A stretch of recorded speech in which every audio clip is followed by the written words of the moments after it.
Chapter 10. Anne's Apology. Marilla said nothing to Matthew about the affair that evening, but when Anne proved still refractory the next morning, an explanation had to be made to account for her absence from the breakfast table. Marilla told Matthew the whole story, taking pains to impress him with the due sense of the enormity of Anne's behavior.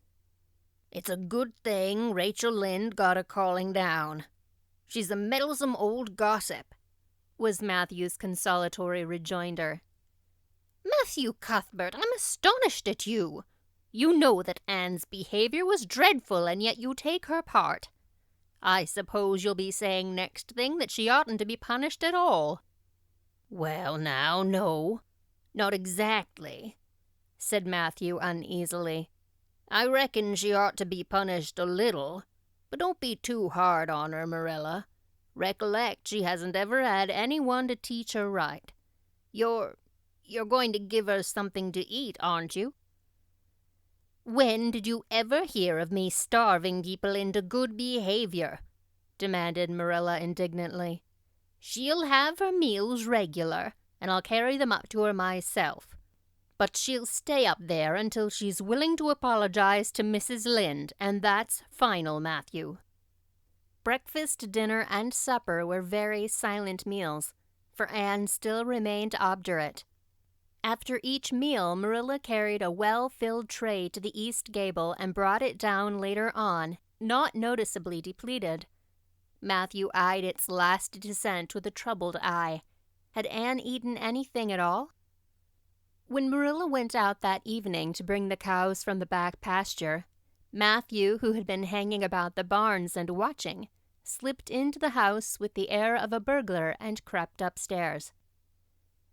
As a general thing, Matthew gravitated between the kitchen and the little bedroom off the hall where he slept. Once in a while he ventured uncomfortably into the parlor or sitting room when the minister came to tea, but he had never been upstairs in his own house since the spring he helped Marilla paper the spare bedroom, and that was 4 years ago. He tiptoed along the hall and stood for several minutes outside the door of the east gable before he summoned courage to tap on it with his fingers, and then opened the door to peep in. Anne was sitting on the yellow chair by the window, gazing mournfully out into the garden. Very small and unhappy she looked, and Matthew's heart smote him. He softly closed the door and tiptoed over to her. "Anne," he whispered, as if afraid of being overheard. "How are you making it, Anne?" Anne smiled wanly. "Pretty well. I imagine a good deal, and that helps to pass the time. Of course, it's rather lonesome, but then I may as well get used to that." Anne smiled again, bravely facing the long years of solitary imprisonment before her. Matthew recollected that he must say what he had come to say without loss of time, lest Marilla return prematurely. "Well now, Anne, don't you think you'd better do it and have it over with?" he whispered. "It'll have to be done sooner or later, you know. For Marilla's a dreadful determined woman. Dreadful determined, Anne. Do it right off, I say, and have it over." "Do you mean apologize to Mrs. Lynde?" "Yes, apologize. That's the very word," said Matthew eagerly. "Just smooth it over, so to speak. That's what I was trying to get at." "I suppose I could do it to oblige you," said Anne thoughtfully. "It would be true enough to say I am sorry, because I am sorry now. I wasn't a bit sorry last night. I was mad clear through, and I stayed mad all night. I know I did because I woke up 3 times and I was just furious every time. But this morning it was over. I wasn't in a temper anymore, and it left a dreadful sort of goneness, too. I felt so ashamed of myself, but I just couldn't think of going and telling Mrs. Lynde so. It would be so humiliating. I made up my mind I'd stay shut up here forever rather than do that. But still, I'd do anything for you, if you really want me to." Well, now, of course I do. It's terrible lonesome downstairs without you. Just go and smooth things over. That's a good girl." "Very well," said Anne resignedly. "I'll tell Marilla as soon as she comes in that I've repented." That's right, Anne. But don't tell Marilla I said anything about it. She might think I was putting my oar in, and I promised her not to do that." "Wild horses won't drag the secret from me," promised Anne solemnly. "How would wild horses drag a secret from a person anyhow?" But Matthew was gone, scared at his own success. He fled hastily to the remotest corner of the horse pasture, lest Marilla should suspect what he had been up to. Marilla herself, upon her return to the house, was agreeably surprised to hear a plaintive voice calling, "Marilla," over the banisters. "Well?" she said, going into the hall. "I'm sorry I lost my temper and said rude things, and I'm willing to go and tell Mrs. Lynde so." "Very well." Marilla's crispness gave no sign of her relief. She had been wondering what under the canopy she should do if Anne did not give in. "I'll take you down after milking." Accordingly, after milking, behold Marilla and Anne walking down the lane, the former erect and triumphant, the latter drooping and dejected. But halfway down, Anne's dejection vanished as if by enchantment. She lifted her head and stepped lightly along, her eyes fixed on the sunset sky and an air of subdued exhilaration about her. Marilla beheld the change disapprovingly. This was no meek penitent, such as it behooved her to take into the presence of the offended Mrs. Lynde. "What are you thinking of, Anne?" she asked sharply. "I'm imagining out what I must say to Mrs. Lynde," answered Anne dreamily. This was satisfactory, or should have been so. But Marilla could not rid herself of the notion that something in her scheme of punishment was going askew. Anne had no business to look so rapt and radiant. Rapt and radiant Anne continued until they were in the very presence of Mrs. Lynde, who was sitting knitting by her kitchen window. Then the radiance vanished. Mournful penitence appeared on every feature. Before a word was spoken, Anne suddenly went down on her knees before the astonished Mrs. Rachel and held out her hands beseechingly. "Oh, Mrs. Lynde, I am so extremely sorry," she said with a quiver in her voice. "I could never express all my sorrow. No, not if I used up a whole dictionary. You must just imagine it. I behaved terribly to you, and I've disgraced the dear friends, Matthew and Marilla, who have let me stay at Green Gables, although I'm not a boy. I'm a dreadfully wicked and ungrateful girl, and I deserve to be punished and cast out by respectable people forever. It was very wicked of me to fly into a temper because you told me the truth. It was the truth. Every word you said was true. My hair is red, and I'm freckled and skinny and ugly. What I said to you was true too, but I shouldn't have said it. Oh, Mrs. Lynde, please, please forgive me. If you refuse, it will be a lifelong sorrow on a poor little orphan girl. Would you, even if she had a dreadful temper? Oh, I am sure you wouldn't. Please say you forgive me, Mrs. Lynde." Anne clasped her hands together, bowed her head, and waited for the word of judgment. There was no mistaking her sincerity. It breathed in every tone of her voice.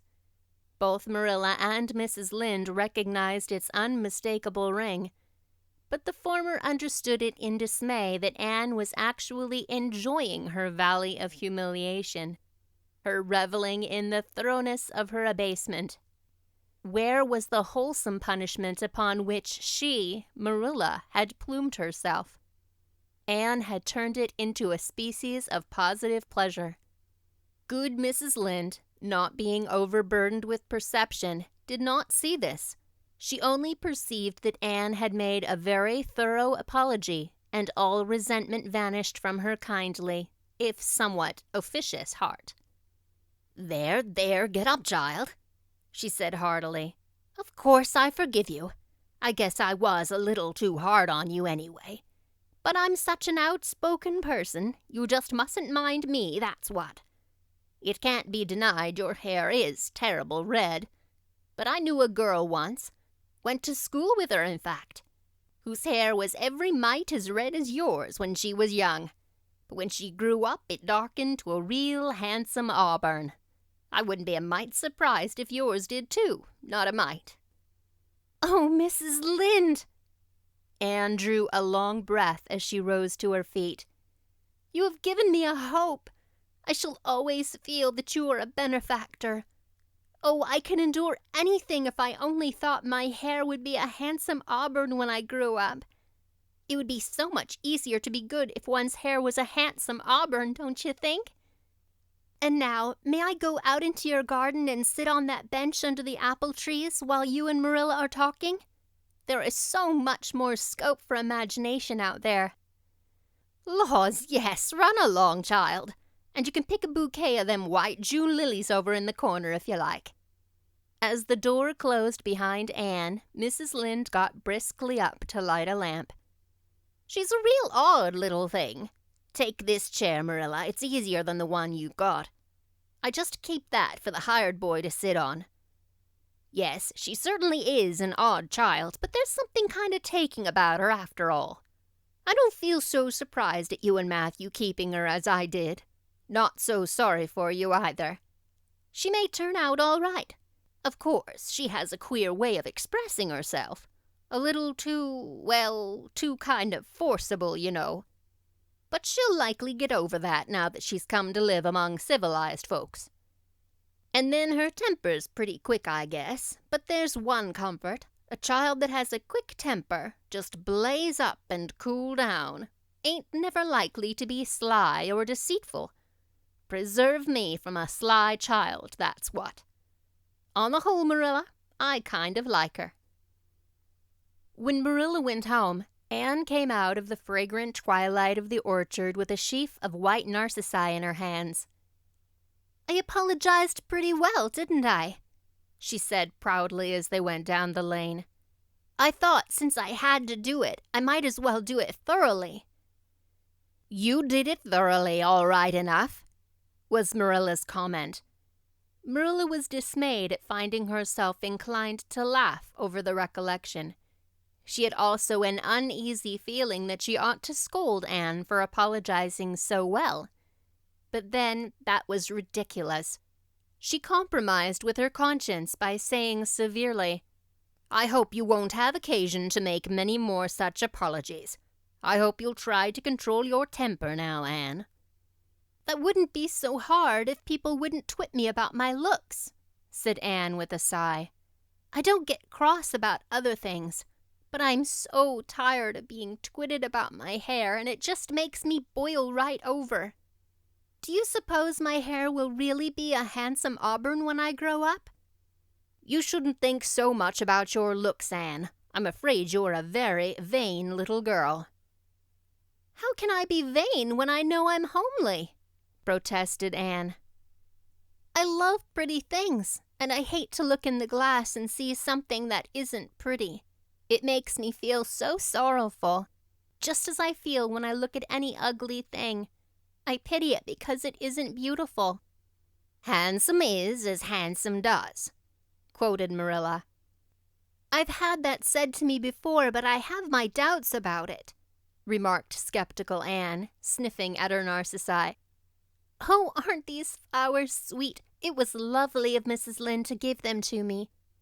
I have no hard feelings against Mrs. Lynde now. It gives you a lovely, comfortable feeling to apologize and be forgiven, doesn't it? Aren't the stars bright tonight? If you could live in a star, which one would you pick? I'd like that lovely, clear, big one away over there above that dark hill." "Anne, do hold your tongue," said Marilla, thoroughly worn out trying to follow the gyrations of Anne's thoughts.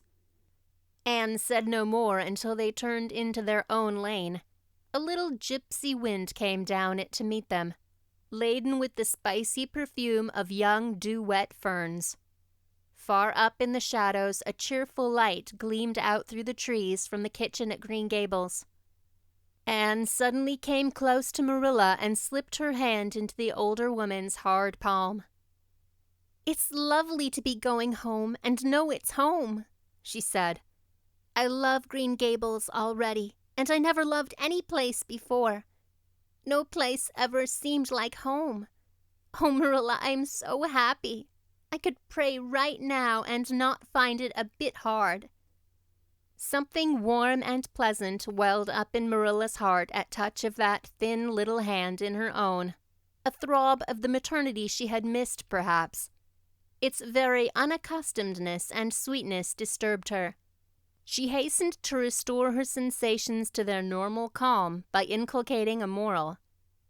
"If you'll be a good girl, you'll always be happy, Anne, and you should never find it hard to say your prayers."